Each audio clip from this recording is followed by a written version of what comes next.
Okay, before I get started, I want to say two things. One, this video is largely a joke and is based on thoughts I had while playing the game. And I thought it would be funny to share those thoughts.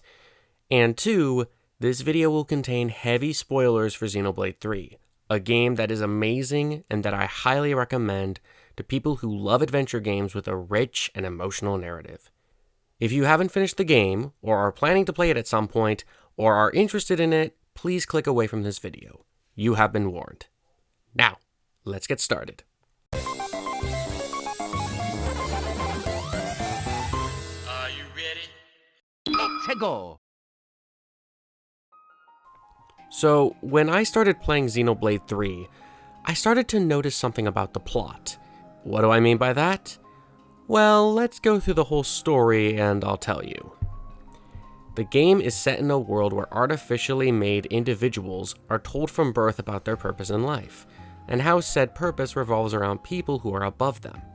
Part of this purpose involves being chosen by the higher people, and there's a song associated with the process. However, due to their cultural differences, the inhabitants of the world hate each other and don't get along. Everyone in the world is okay with this, except for the main character, who thinks there should be more to life than just what his superiors tell them. But he still tries to be there for his friends, who are all about this special purpose. Eventually, the main character meets someone who knows about the true horrors of the world, but he dies right before he can tell them about it. However, he does tell the main character to seek out someone who can tell them more about the world. Afterwards, the main character teams up with his love interest, a girl who has feelings for the love interest, and some other people who bicker with each other the whole time, but grow to like each other and become friends. Maybe even more than friends. During their adventure, the heroes are pursued by a violent monster who, for one thing, has a personal vendetta against the main character, and for another thing, enjoys killing their kind for pleasure. There's also a point in the story where this monster pins down one of the female heroes, but they manage to outsmart him before he can kill them.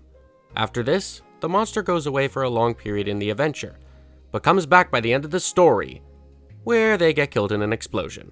The party eventually meets the people that they were searching for, and finds out that the things they've been told are all a lie. And in reality, the inhabitants are being used as a food source for the antagonists. In retaliation, the heroes try to convince the other inhabitants to stop hating each other and work together to save themselves. While they're initially reluctant, the other inhabitants decide to help out after seeing the true horrors for themselves. But late into the story, one of the main characters is seemingly killed off, only to come back a few minutes later with an idea of how to deal with the bad guys. Our heroes put this plan into effect and work together to stop the bad guys and save their friends. And lastly, the story ends with our main heroes showing each other some affection. Of course, this is an oversimplification of the plot, and I left some things out, but that's all you need to know for the video. So, what is it about the story that I noticed? Well, this game has a very similar story to Sausage Party. Yeah, that adult animated comedy that Seth Rogen made a few years ago. The one that's coming back with a TV series on Amazon Prime. The one that had its Red Band trailer put before Finding Dory. The movie that was hell for animators to work on because the studio heads created a terrible working environment for them. Crazy, right?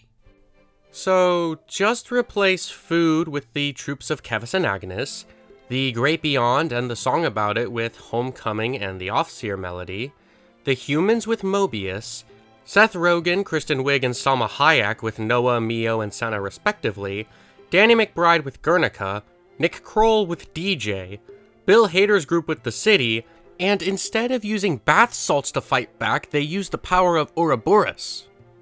And yeah, it's kind of the same plot. Funny how two drastically different pieces of media can have such similar stories. Now, with literally anything in entertainment, you can find similar story beats in multiple plots. Whether it be character stereotypes or story cliches, any piece of fiction is bound to share similarities with something else. I'm not saying Xenoblade's story is a copy of Sausage Party, though it does execute it better in my opinion. It's more of a funny coincidence, if anything. Like, seriously, I'm playing this game that has a great and philosophical story where the characters are dealing with the dilemma of wanting to stay alive and not let go of the present moment. But they learn over time that it's important and necessary for us to let go and move toward the future, no matter how scary or uncertain it may be, and seeing them overcome their struggles to become better people and help the many inhabitants of their world, and show everyone that even those with a limited amount of time in life can still make a big impact. And even though I'm enjoying every second of it, there were a few times when I thought to myself, why do some parts of this story remind me of the movie that almost got rated NC-17 because of a talking piece of flatbread? I don't know, but it's funny. Anyway, Xenoblade 3, 10 out of 10 game, Uni's the bus, Senna's the girl with the gall, and Laz is the MVP, we're all thinking it. Thanks for watching, and in the words of Danny McBride's character from that movie, I'm out of here, suckers!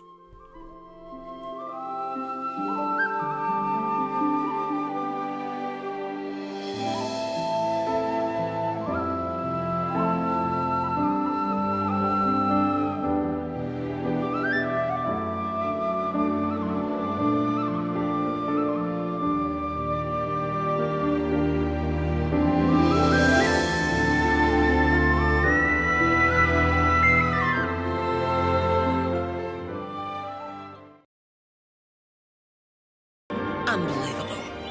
That's why you nearly threw your life away. It's because I love you.